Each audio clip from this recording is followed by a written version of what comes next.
What I really want to know is who gets to kill Stradama, the last boss of Plaguefall, and then thinks it would be a good idea to just track back, take the teleporter, go all the way back up to where you defeated Domina, and then look to the left and discover there is an NPC you can pet to turn it into a mount. What I'm talking about is the rage of the moment, the news of the day, which is that the secret mount, the Slime Serpent, has been discovered. This was a secret mount that had remained secret for like 7 months. Nobody knew where it was. The tooltip was pretty nebulous. Although clear in where it was, there wasn't really much else to go off on. This mysterious creature lurks beneath the slime pools of Plaguefall. No one knows where it came from. That was all you had to go from. And this secret remained as such for months until Durandil, who is a hunter player who releases YouTube videos about soloing content, dungeons and raids, and today he thought it would have been a good day to go and solo Mythic Plaguefall. So he goes, does his thing, clears Mythic Plaguefall as a hunter, and then, decides to go back, to look at the scenery, to look at the fruits of his work, clearing all the dungeon, and realizes there is a new thing there. He's not supposed to be here. What is this? It's a big serpent. It has a pet mouse cursor. What happens if I pet it? Well, you get a mount. So the secret find in Discord got onto it, started testing why exactly this mount spawned. Do you have to defeat these bosses with a hunter's pet particularly, or maybe he had a companion, a battle pet out, which triggered the event? Maybe you have to sport a specific title for this mount to spawn? Turns out, no, there is really no prerequisite. You just have to go in Plaguefall in Heroic or Mythic 0, base Mythic difficulty, and just kill the last 2 bosses, Domina and Stradama. You have to do it solo, not in a party, nobody in with you. You don't even have to deal with the trash. You can skip everything up to the last 2 bosses if you want to, and then just deal with them, go back up from where you were in the Stradama room, and the mount will be there. This, of course, is going to be a little bit tricky for specs that do not have access to a tank, either because you are a tank or because you have a pet that can tank for you. So a rogue, a mage are going to have a rough time dealing with this. If you have one of these tank specs, then you can also be quite undergeared to be able to do this, 200, even 205 item level to deal through Heroic. Plaguefall is going to be fine, particularly if you want to skip as much as you can, because otherwise it can be quite lengthy for you to just solo everything. For comparison, this was the pathing I took to clear the dungeon. You can just run up all the way to the first part of the dungeon like you normally do, and then you can take a stealth run or an invisibility potion all the way up to before the first boss. You can then go on the right and skip most of it all the way down. When you are down there in the second part of the dungeon, you can pull the first couple of packs in there, the one with plague borers, which are going to blow up and essentially do the damage for you. And then you can take another invisibility skip. Red line is going to allow you to skip most of it. Go through the part with the tentacles, which is going to be, again, very easy. In there, you're going to have plague borers being summoned and canisters blowing up that are going to do, again, most of the damage for you. You have the part in front of the second boss, which is mostly just skippable. Just run through the middle, and you're not going to aggro any of those packs on the little islands. The second part, you can, again, deal with a couple of the tentacles there and then just skip it. Most of it, especially in Heroic. In Heroic, there are going to be less tentacles in there, so you should be able to skip most of it. And then you actually have to clear the trash packs in front of Domina.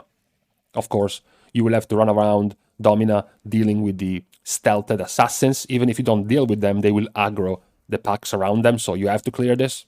This is where you can use your cooldowns and whatnot. You can wait for them to come back for Domina and then deal with the boss. This is where more likely it's going to be harder for non-tank specs because of all the spawning adds that need to be grouped up. It is going to be pretty tough to solo as a non-tank, and then when you go downstairs for Stradama, if you want to take it easy and you want to take it safe, hug the wall to the left. Even if you take a little bit of damage because you're stepping in the acid pool damaging you, it's fine. You don't aggro the mini-boss in there, so you can deal with the trash packs around it before you get to deal with the last trash pack where the mini-boss is in.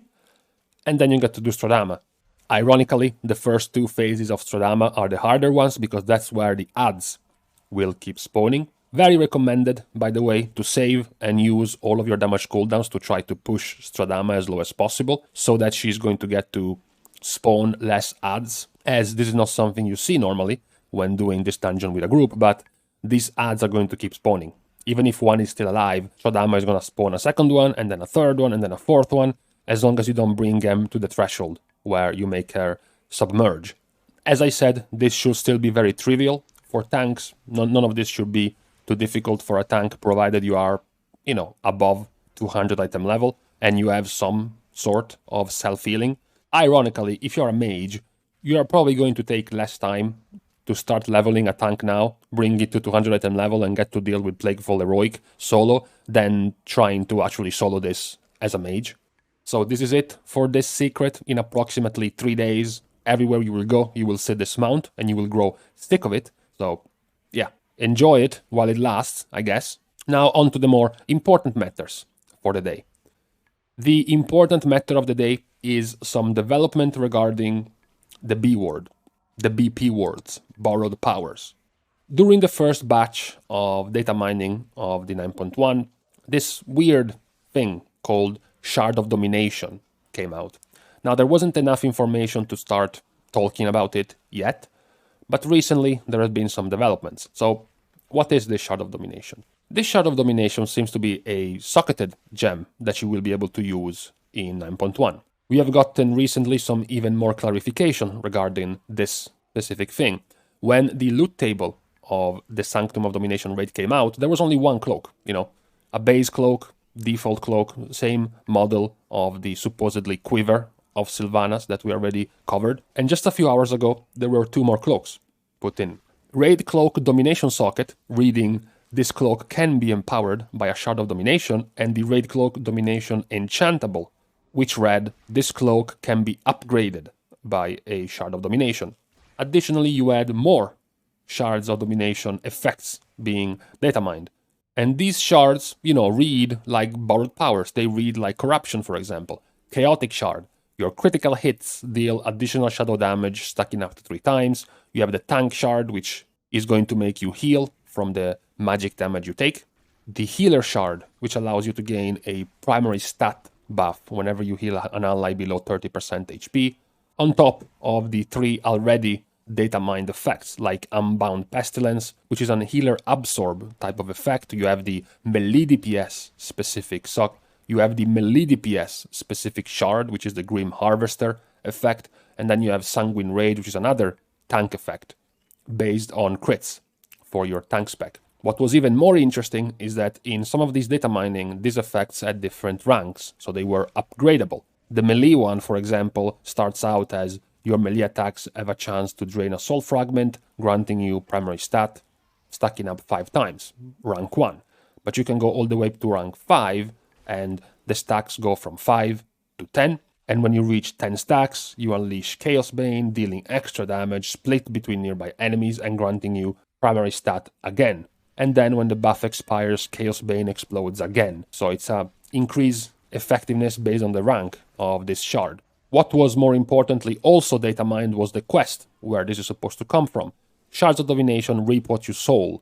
Collect boss souls to empower your Shard of Domination. Once you get 5 boss souls, you will be able to choose one of these rewards. Now the quest was of course not complete, but you could see that very likely the choices of these rewards would have been some of these shards to choose from.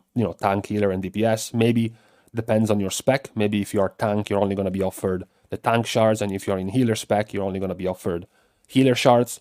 And the boss soul reads like a currency. When it was data mined, for example, it doesn't have a vendor price. It doesn't have a max stacks number, which is what indicates how many you can hold as an item. And that generally indicates this is going to be a currency. So it's not going to be something like, for example, a gem that you loot, or something like a weapon token that you loot and keep in your inventory, but just something that goes straight in your currency tab, just like Anima or just like Renown. Now, there are a couple of questions that are going to be spawned by this regarding these sockets. Number 1, the question is borrowed powers. People are still afraid of borrowed powers. They still have PTSD. They don't like, usually, where these borrowed powers end up going. Just to name the latest one, we have Corruptions. Usually, it doesn't bode well for the balance of the game, and it doesn't bode well for the balance of your own spec. Having to rabidly hunt for a specific thing that is going to empower your class or your spec by like 3 times than the second best you can find. So until you can get that thing, You will feel frustrated, you will feel annoyed that other players in your same spec can perform much better because they happen to have gotten the specific borrowed powers that make them much stronger. This has been happening for a long time, all the way back into Legion you had relics, you had random legendaries, then in BFA you even had things like essences, which had some of the strongest one had some very RNG elements to it, like Vision of Perfection and the random proctions of Vision of Perfection, and then of course you had Benthic with the whole socket fiasco, and then you had corruptions, even worse. Now, this seems to be much more deterministic. They already look like they are not going to be random drops. They look like they're going to come from a quest, which you get to choose from. It looks like the loot system comes from boss souls, which means as long as you're killing bosses, you're getting this currency you need to get these shards, these meta sockets. It doesn't look like it's going to be something along the lines of clear the entire map of world quests because you have a chance to get a quest reward enhanced with tier 3 infinite stars or something of the sort, or you have to go back and do LFR and normal of every single raid because it's going to increase the chance of getting a legendary. It doesn't look like it's going to be this type of extreme for now. Now, the other question regarding this new system is, so far the only data mined piece of gear is going to be a cloak. We have seen Blizzard put special effects in these slots before, right? We have had rings with legendary rings before, we have had cloaks with legendary cloaks before, and necklaces. So basically the neutral pieces of gear. Not leather, not plate, not cloth, not mail. It is just the neutral ones, so cloak seems to be again the source of this neutral power. The question is, this expansion we also have legendaries. And this expansion we also have certain specs which can craft certain legendaries in the cloak slot. So what is going to happen to a certain spec, for example, who currently has their legendary in the tier 4 rank 235 item level in the cloak slot? Are they going to get to go into 9.1 knowing that the new special effect added to 9.1 is going to be this shard of domination socket into a cloak, knowing they have to replace their legendary into a different spot, into a different slot? That's the main question. It looked like it would have been much more simple if you could simply use that socket to whichever piece you wanted. Even more, even better. Even better, of course, if you could use it on the legendary itself. Because what better way to make yourself able to play more specs at the same time than being able to empower your gear with the DPS shard of domination into your DPS legendary, and then empower your healer shard of domination into your healer legendary. That would seem like the best course of action for allowing you to be more free, more versatile in what you want to play. What happens now is I need to loot a raid cloak, first of all, which could take weeks. Weeks! And then this problem can also spawn a twin problem, which is the loot, right? Not only there is a problem because if these are only going to happen on a cloak, then it means people with a cloak legendary get shafted. This also means, wait a second, we have a raid roster of 25 people. Does this mean we have to get 25 people a cloak before anyone can get a Shard of Domination socket empowered on their gear?